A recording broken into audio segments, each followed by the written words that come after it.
yang baik, kami mengucap syukur karena kami boleh ada di tempat ini bersama-sama Tuhan, bukan hanya untuk memuji-Mu, menyembah-Mu Tuhan, tapi mendengarkan apa yang ingin Kau katakan pada setiap kami.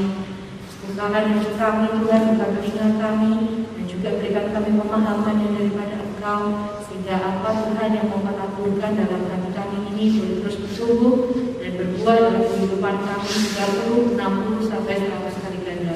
Terima kasih Tuhan Yesus, kami ini terbatas, tapi Engkau sendiri yang akan berbicara kepada pribadi lepas pribadi tempat ini, dan nama-Mu yang akan dipermuliakan di tengah-tengah kami. Di dalam nama Tuhan Yesus Kristus kami awaskan doa, permohonan dan ucapan syukur kami ini. Amin. Suara saya terdengar cukup jelas? Ya, cukup jelas ya. Nanti kalau suaranya Cikepin kan lemah, mulai lembut, mendayu-dayu ya. Saya di sana sudah mau tidur dulu ya. Ya, tapi kalau saya nggak bisa bantu ya, terlalu gagah suaranya. Oke.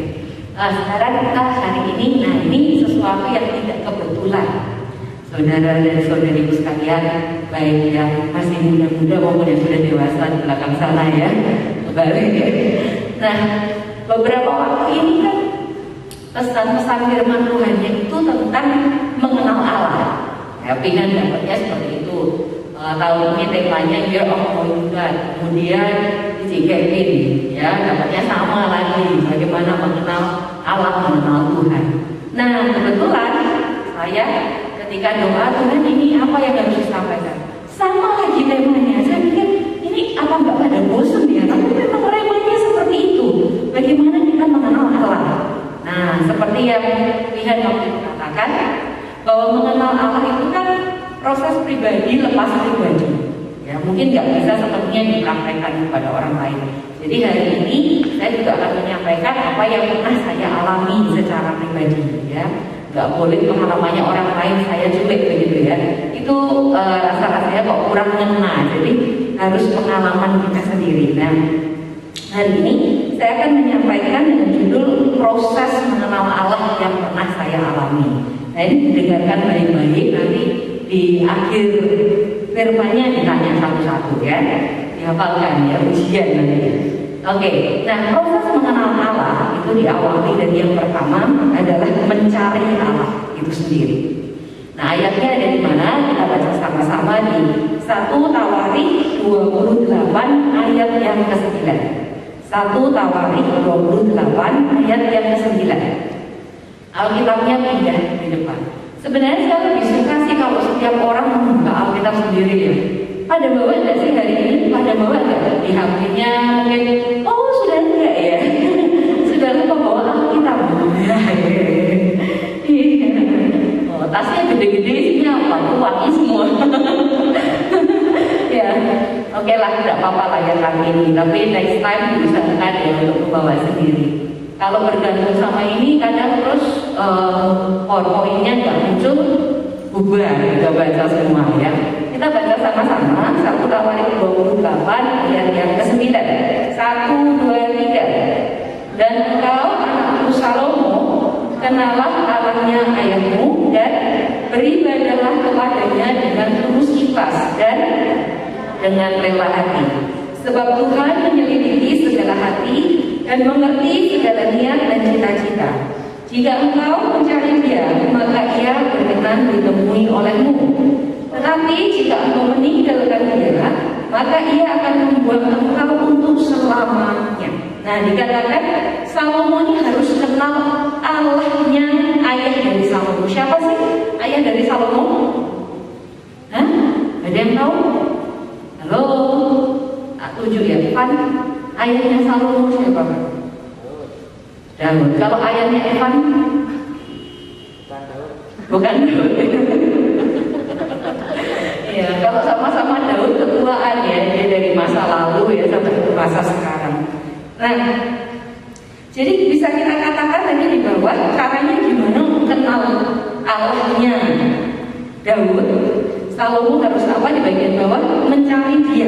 Nah, ini langkah pertama.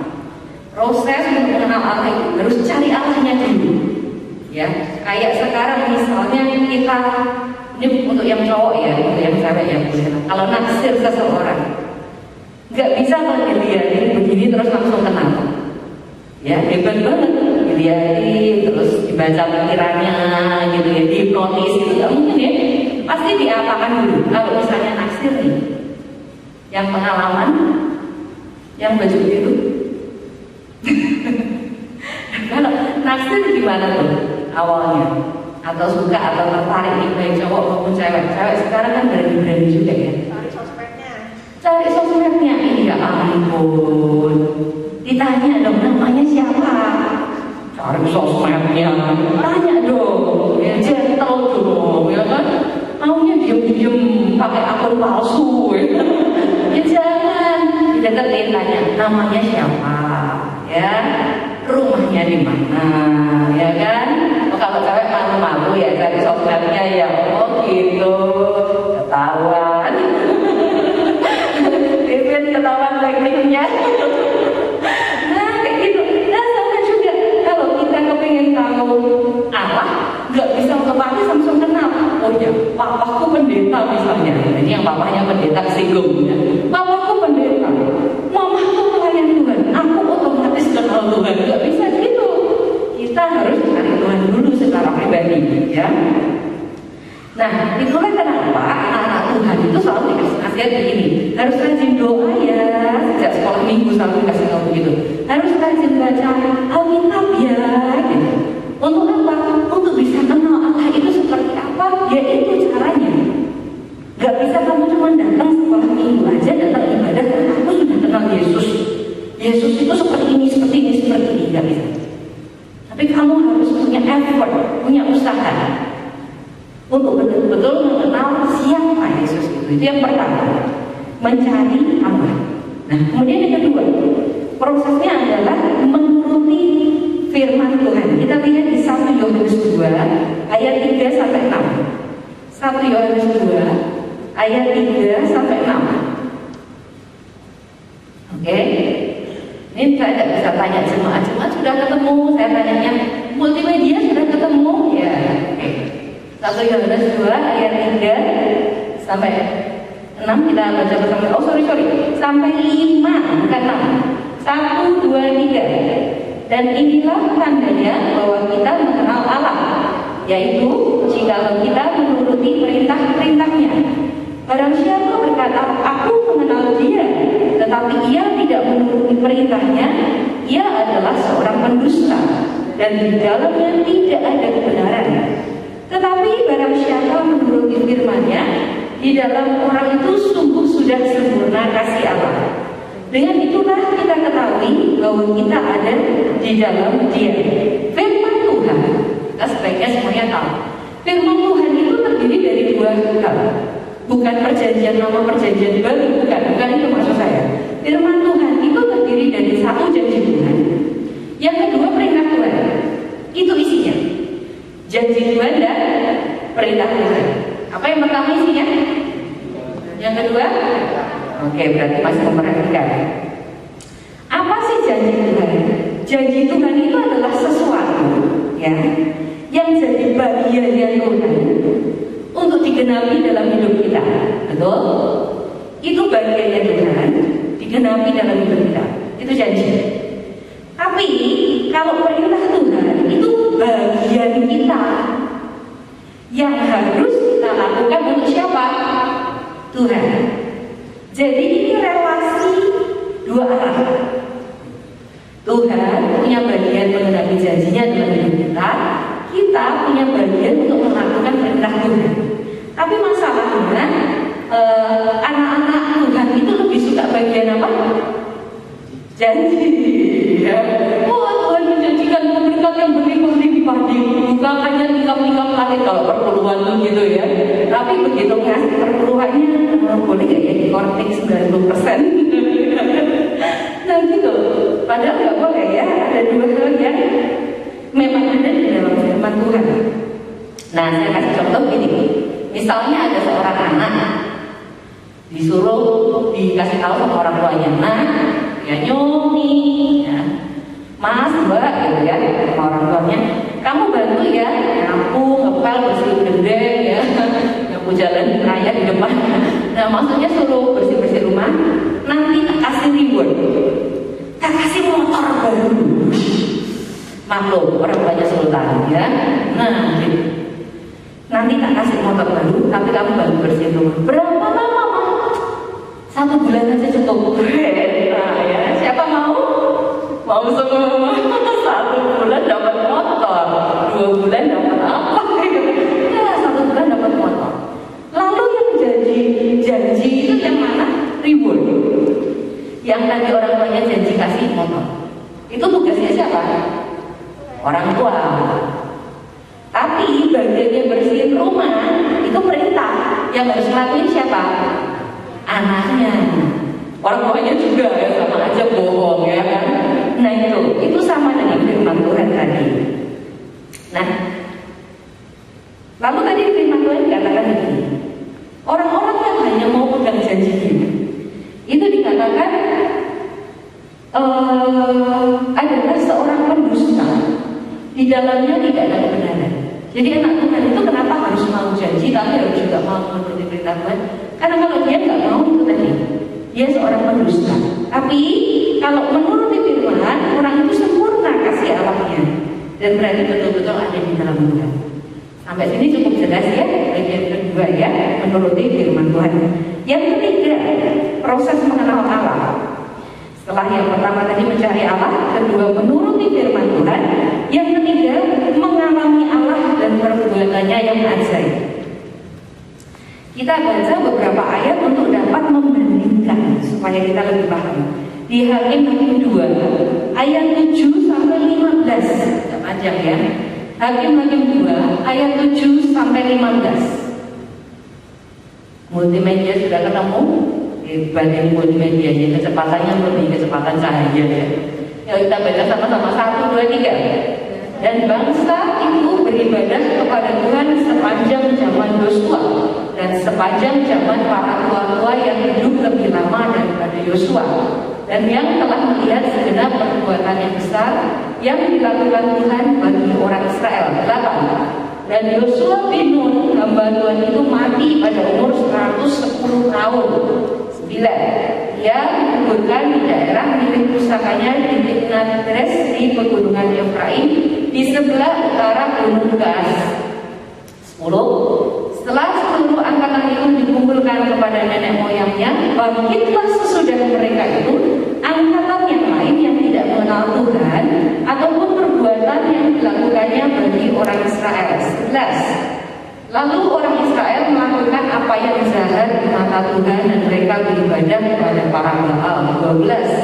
Mereka meninggalkan Tuhan Allah nenek moyang mereka yang telah membawa mereka keluar dari tanah Mesir, lalu mengikuti Allah lain dari antara Allah bangsa-bangsa di sekeliling mereka dan sujud menyembah kepadanya sehingga mereka menyakiti hati Tuhan. 13. Demikianlah mereka meninggalkan Tuhan dan beribadah kepada Baal dan para Asyura. 14. Maka bangkitlah murka Tuhan terhadap orang Israel, Ia menyerahkan mereka ke dalam tangan perampok dan menjual mereka kepada musuh di sekeliling mereka, sehingga mereka tidak sanggup lagi menghadapi musuh mereka. 15. Setiap kali mereka maju, tangan Tuhan melawan mereka dan mendatangkan malapetaka kepada mereka sesuai dengan apa yang telah diperingatkan kepada mereka oleh Tuhan dengan sumpah, sehingga mereka sangat terdesak. Kalau kita baca ayat-ayat tadi, itu ada 2 generasi. Generasi yang pertama itu hidup sepanjang zaman Yosua dan para tua-tua yang hidup lebih lama dari Yosua. Itu generasi yang pertama. Generasi yang kedua itu angkatan yang hidup sesudah angkatan pertama kali semua meninggal. Ya, jadi generasi pertama itu zamannya Yosua dan yang sebelumnya. Angkatan yang kedua, generasi yang kedua itu adalah generasi di mana generasi pertama sudah habis, lalu muncul generasi kedua. Dikatakan generasi pertama itu beribadah kepada Tuhan dan melihat segenap perbuatan yang besar yang dilakukan Tuhan bagi orang Israel. Dengan kata lain, ini adalah generasi yang mengalami Tuhan. Ya, mereka punya pengalaman dengan Tuhan. Sedangkan generasi yang kedua dikatakan tidak mengenal Tuhan ataupun perbuatan yang dilakukannya bagi orang Israel, sehingga mereka melakukan apa yang jahat di mata Tuhan dan mereka beribadah kepada para Baal. Kita lihat perbedaannya sangat mencolok. di sini antara orang-orang yang mengalami Tuhan dengan orang-orang yang tidak mengalami Tuhan. Perbuatannya beda, ya. Nah, sebagai gambaran itu seperti ini. Orang tidak bisa mengatakan bahwa luka itu rasanya perih jika tidak pernah terluka. Betul? Tidak ada juga yang bisa mengatakan bahwa jomblo itu kesepian kalau belum pernah jadi jomblo. Betul? Ya, para jomblo ngangguknya nggak usah dalam-dalam ya. Percayalah, masa itu akan berlalu. Demikian juga kita tidak bisa ya berkata mengenal Allah tanpa mengalami. Jadi untuk mengenal Allah, kita tidak bisa berhenti di kamu harus cari Tuhan, baca Alkitab atau doa saja, atau kamu melakukan firman Tuhan. Tapi kamu mengalami hari demi hari, detik demi detik, pengalaman demi pengalaman bersama dengan Tuhan. Ya, nah, saya tutup renungan ini dengan kesaksian. Kesaksiannya agak cukup banyak, ya, tapi semoga nyampe semua. Nah, yang pertama, kalau saya cerita kisah saya yang sekarang terlalu berat untuk yang kecil-kecil. Jadi saya akan cerita mulai ketika saya kecil, karena dulu saya nggak segendut ini, ya. Oke, saya akan cerita ketika saya kecil. Pada awalnya, ya, waktu itu mungkin beberapa sudah pernah mendengar, tapi ada beberapa yang belum. Saya juga mengalami yang namanya proses mengenal Allah. Saya dulu adalah anak SD, SMP, SMA yang biasa, yang nakal juga, yang hobinya gosip juga, ya, yang ya bandel-bandelnya anak-anak itu. Jadi kalau dibilang kalian bandel, saya sudah lebih pengalaman, ya. Nah, terus ketika masuk SMA, saya mulai berpikir, tiba-tiba saya berpikir, kalau memang Tuhan itu ada, kok saya nggak bisa lihat? Pernah nggak terbersit dalam pikiran anak-anak yang dulu sekolah minggu mungkin, atau sampai hari ini? Kok sekolah minggu bilang Tuhan Yesus begini, Tuhan Yesus begitu? Itu kan cerita Alkitab, Bapak Abraham, Daud lah, apa gitu segala macam gue lihat. Tapi kok aku nggak pernah lihat Tuhan? Nah, hari itu saya itu muncul dengan kesadaran, kok saya nggak bisa lihat Tuhan? Nah, pada saat itu, nah ini memang bukan saya memilih Tuhan, tapi Tuhan memilih saya.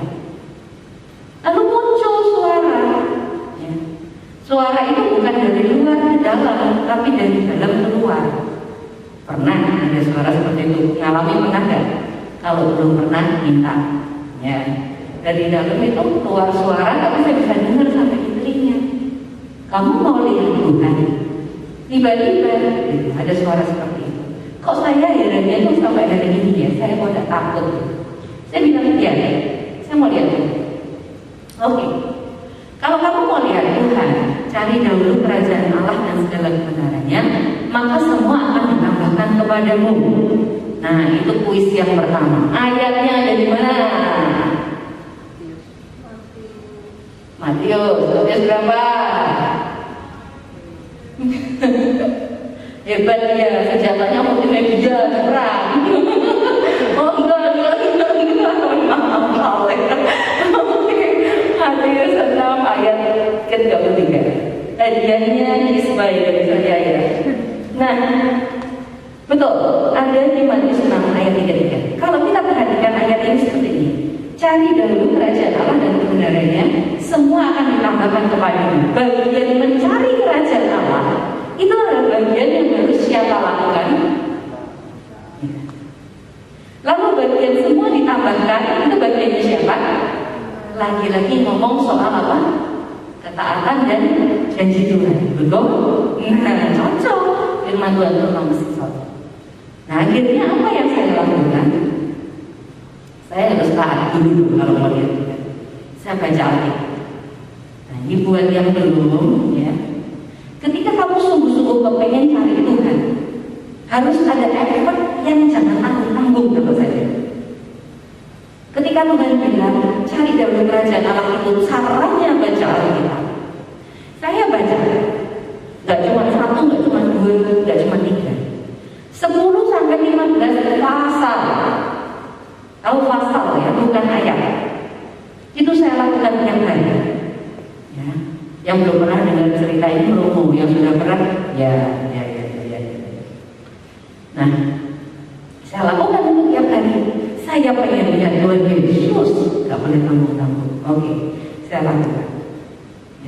cari dulu, saya baca Alkitab. Lalu proses ketaatan itu adalah konsistensi baca Alkitab. Nah, ketika dalam proses saya membaca Alkitab, tiba-tiba Tuhan itu kasih anugerah. Nah, ini juga termasuk proses ketaatan. Anugerah yang namanya otak fotokopi. Tahu mesin fotokopi ya? Nah, mesin fotokopi itu mencetak apa saja yang dimasukkan di dalamnya. Jadi saya itu kalau memperhatikan, kalau saya membaca, saya ingat semua. Tapi perhatikan, kalau kita sudah punya mesin fotokopi di dalam otak kita tetap belajar apa enggak? Belajar. Ini yang namanya proses ketaatan. Lagi-lagi kembali kepada ketaatan. Saya tetap belajar. Jadi waktu Tuhan kasih hikmat, kasih kepanenan, saya tetap belajar. Nah, ketika saya belajar, oh berarti kalau Miana itu belajarnya jadi cepat. Enggak juga. Namanya mesin fotokopi itu kan ada prosesnya ya. Dari atas ke bawah, atas ke bawah, sama. Jadi saya harus baca, diulang lagi, baca, diulang lagi, baca, diulang lagi. Ketika ulangan, itu muncul semua. Betul-betul seperti lembaran-lembaran begini. Jadi saya seperti bisa lihat di mata saya. Oh, kalau itu soal nomor 1 jawabannya ada di halaman 35 bagian kanan kiri atau bagian atas atau bagian bawah pojok sendiri sampai begini. Nah, kalau yang namanya punya seperti itu, berarti nilainya mesti bagus apa jelek? Bagus.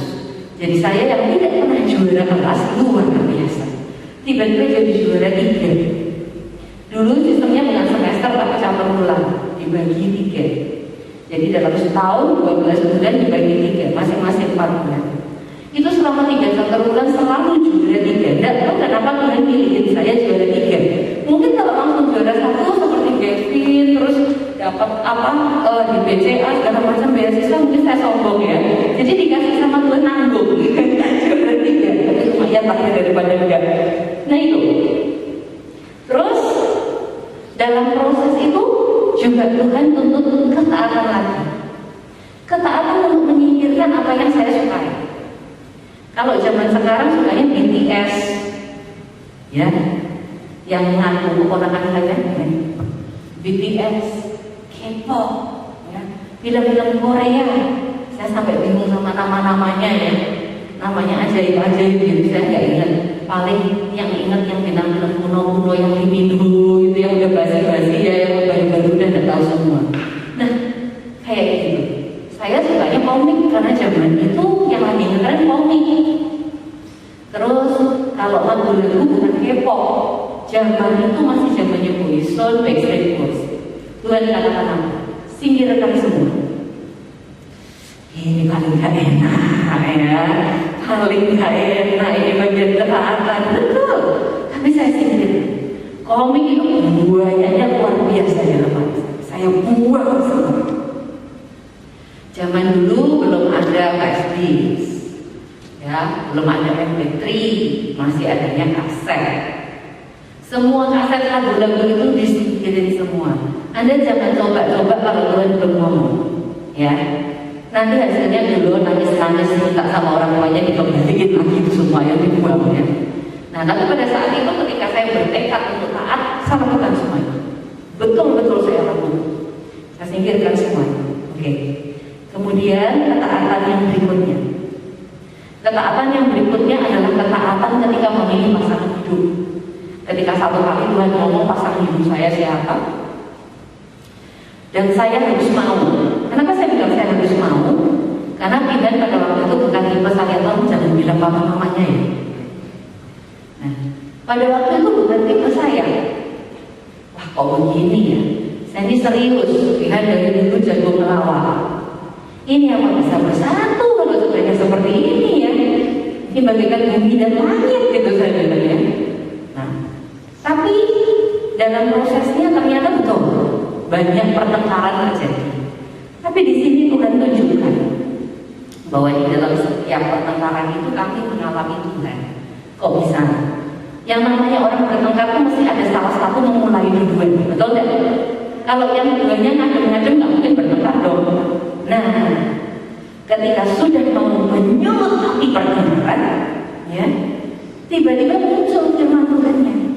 Katakan begini, Amsal 17 ayat 14, memulai pertukaran adalah seperti membuka jalan air. Jadi undurlah sebelum perbantahan mulai. Pelajaran Alkitab di dalam hubungan berpacaran. Dan terus saya lihat dia waktu itu belum jadi basis, ditawari jadi pendeta, nggak mau jadi apa dia ya pada saat itu saya lihatnya begitu. Tapi kok Tuhan janjikan dia jadi hamba Tuhan, tapi kok nggak mau jadi pendeta. Nah, akhirnya Tuhan bilang begini, jangan lihat dia sekarang, itu puitis juga ya. Nah, lihat nanti aku mau pakai dia jadi apa.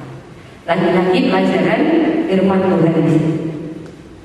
Kemudian tadi kita sudah mencari Tuhan, kita sudah ngomong proses ketaatan, tibalah janji Tuhan digenapi, betul?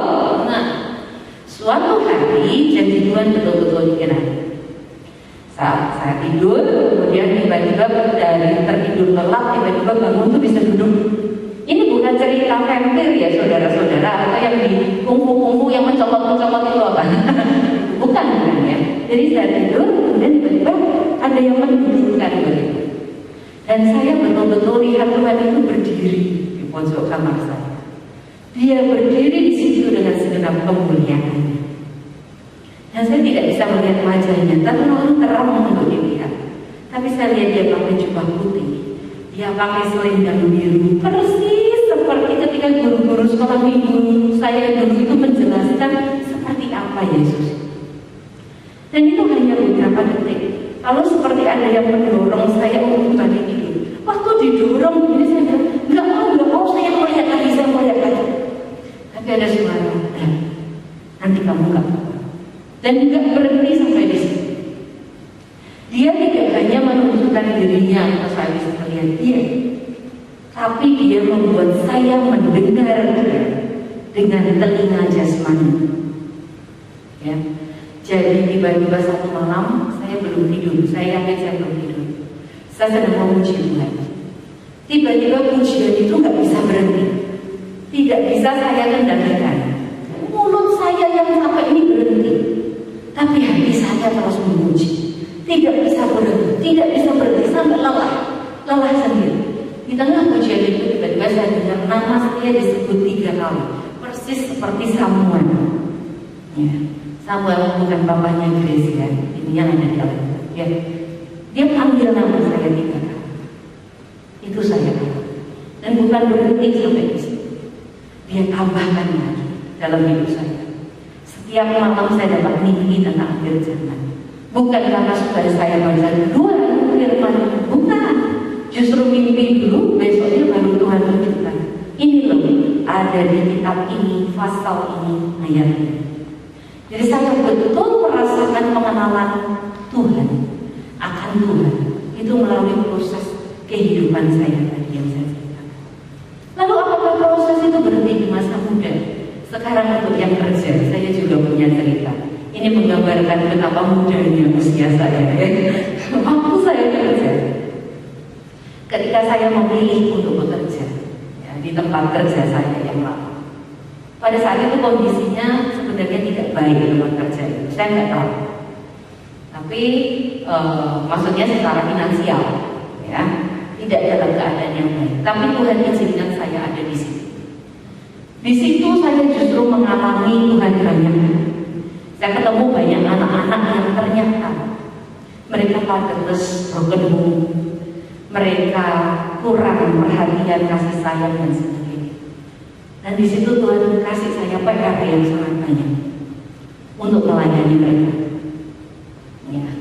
Dan di situ juga punya banyak pengalaman bagaimana menghadapi para pengusir, ya, menjaga hati dan pikiran.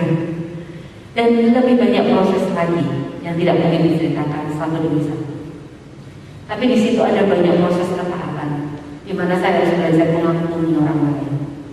Proses ketaatan, di mana maaf kata dengan gaji yang kecil, pengorbanannya lebih besar. Kalau yang ngalami ya puji Tuhan ya, itu prosesnya sangat indah ya.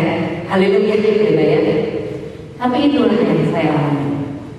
Sampai ketaatan itu berlanjut ketika saya diminta Tuhan untuk berhenti dari tempat itu. Sudah cukup dan cukup. Lalu tidak berhenti sampai di situ ya, umur saya bertambah terus. Saya juga ingin cerita sedikit bagian dari yang hari ini kami alami. Ketika sudah melewati masa bekerja. Ketika kami menikah, orang yang menikah itu mungkin berpikiran bahwa namanya orang menikah, ahlaknya pasti kemudian memiliki keturunan, betul? Waktu itu kami tidak terlalu sangat memikirkannya karena itu secara alami pasti akan terjadi. Tapi saya tidak menyangka bahwa itu membawa kami pada pengalaman yang lebih besar akan Tuhan, gitu ya. Nah, di awal-awal pernikahan Tuhan masih suruh kami untuk fokus ke pekerjaan. Ketika tadi saya singgung sedikit saya bekerja dan kemudian akhirnya Tuhan suruh berhenti. Saya pikir prosesnya sudah selesai, tapi ternyata tidak. Saya disuruh fokus kepada anak-anak muda pada waktu itu. Ya. Nah, akhirnya saya fokus kepada anak-anak muda. Saya pikir akan ada endingnya dong. Tapi itu kalau mau diceritakan cukup lama ya, bertahun-tahun ya kalau mau secara detail, karena secara singkat saja. Sampai pada akhirnya yang mau saya soroti adalah ketika tahun 2019. Tahun 2019 itu bagi kami adalah tahun yang amat berat. Karena di tahun itu ketika kami banyak bergumul soal keturunan, justru di tahun itu Tuhan suruh kami untuk kembali memeriksakan diri. Jadi sebelum-sebelumnya Tuhan itu suruh kami justru stop, fokus kepada pelayanan, fokus kepada pekerjaan dan sebagainya.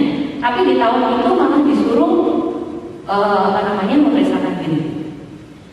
Nah, ternyata tahun itu Tuhan itu mau bukakan sesuatu yang saya bilang cukup menakutkan buat kami. Dan saya tidak bisa cerita detailnya sekarang, nanti akan ada saatnya untuk menyaksikan tahun 2019 yang luar biasa buat kami. Yang jelas di situ ada banyak air mata, yang jelas di situ ada banyak rasa sakit. Tapi yang jelas tahun itu, tahun 2019 itu juga sekaligus tahun revealing. Jadi sesuatu yang dibukakan gitu dalam hidup kami. Nah, tapi lucunya ketika Tuhan membukakan hal itu di tahun 2019, tahun 2019 itu sebenarnya malah dari tangisan, dari sakit dan segala macam itu berakhir dengan kegagalan, gitu ya. Produk-produk jadi simbol-simbol semua kalimatnya ya. Tapi intinya itu berakhir dengan kegagalan. Kalau saya ingat, ini agak lucu. Tuhan yang suruh kami taat, tapi kok akhirnya gagal. Ini kan lucu ya, endingnya kok kegagalan.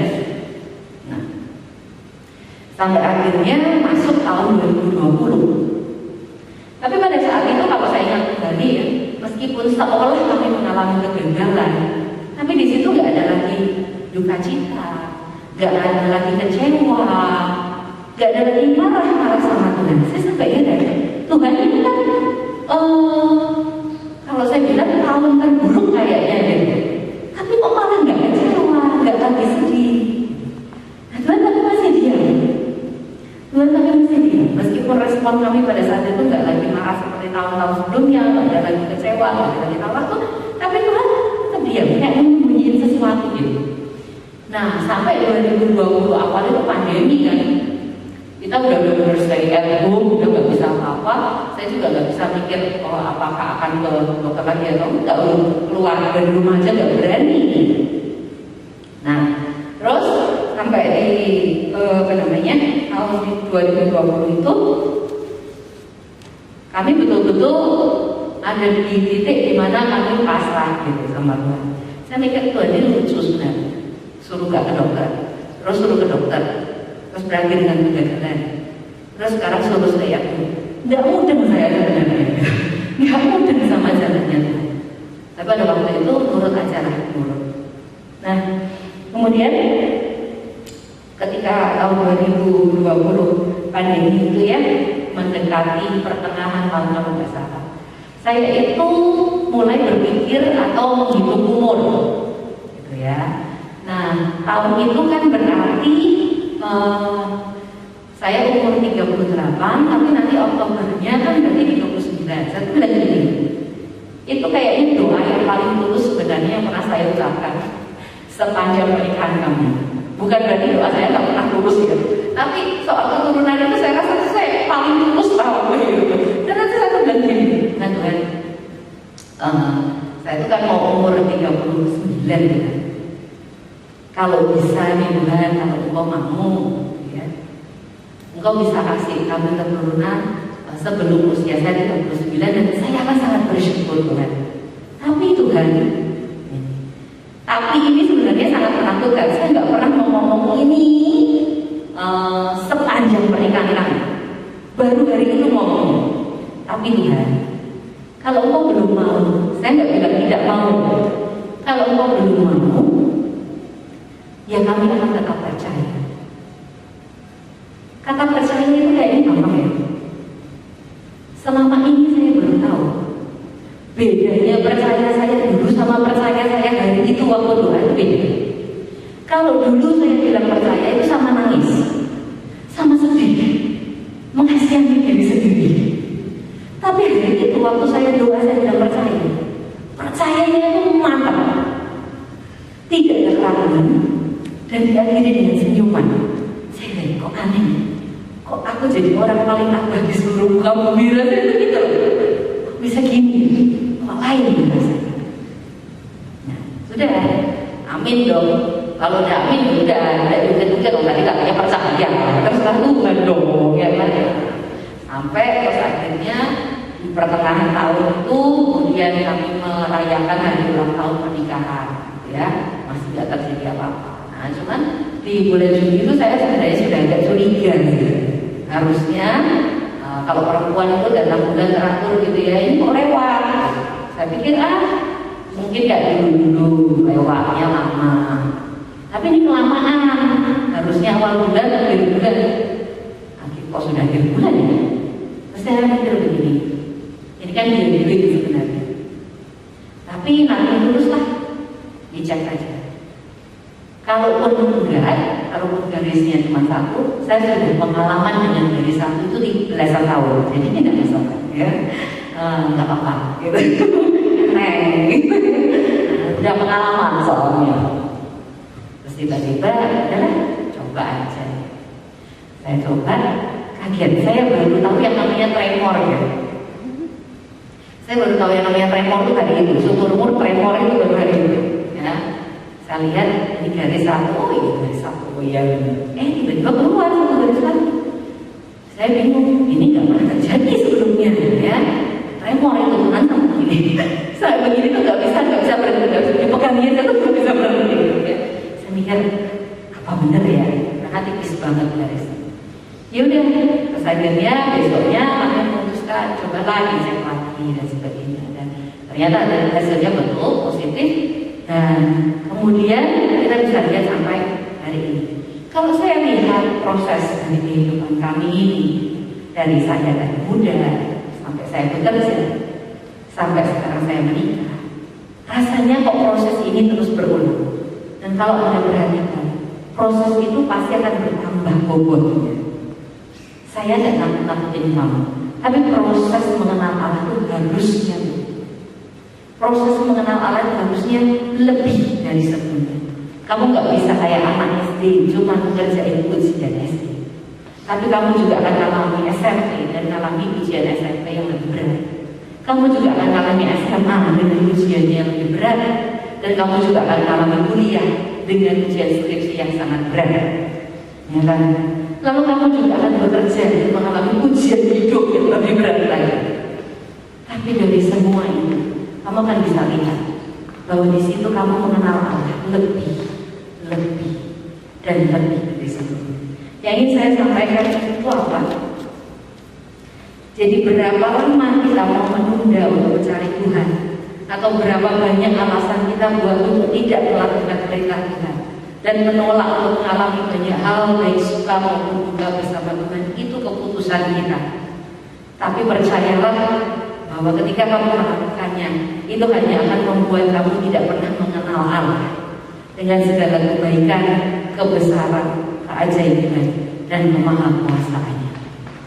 Jadi jangan ditunda lagi, cari Tuhan sungguh-sungguh. Ya, alami prosesnya sama Tuhan. Taat, jangan cuma pegang janjinya, tapi taat lakukan firman-Nya. Dan alami Tuhan, supaya orang tidak bisa ngomong bahwa kamu gak kenal Tuhan, gak punya pengalaman akan Tuhan. Ya. Tapi kamu bisa bilang, bukan kata orang, tapi aku mengalami Tuhan. Amin. Ya, mari kita tutup dalam doa. Tuhan Yesus, kami mengucap syukur pada hari ini Tuhan, bahwa kami diajari bagaimana kami punya proses untuk mengenal Engkau lebih dan lebih lagi dalam kehidupan kami. Tuhan, tolong kami Tuhan, supaya kami tidak berhenti hanya di titik kami mencari Engkau, tapi kami mau mentaati perintah-perintah-Mu, dan kami juga mau mengalami Engkau hari lepas hari, menit lepas menit, detik lepas detik dalam kehidupan kami, supaya kami sungguh-sungguh mengenal siapa Allah kami yang besar, Allah kami yang dahsyat, Allah kami yang luar biasa itu. Supaya tidak ada orang lain yang dapat berkata bahwa mereka lebih mengenal Engkau daripada kami, tapi kami secara pribadi mau punya pengenalan akan Engkau lebih dan lebih lagi. Tuhan, kami mau berdoa untuk anak-anak muda khususnya, supaya dalam perjalanan hidup anak-anak muda tidak mau berhenti memiliki iman yang dangkal, tapi sungguh-sungguh dibentuk dan memiliki iman yang kuat dan teguh di dalam Engkau. Terima kasih Tuhan Yesus, Kamu sudah selesai berbicara, tapi Kau akan terus berbicara dalam hati dan hidup anak-anak ini. Di dalam nama Tuhan Yesus Kristus kami berdoa. Amin.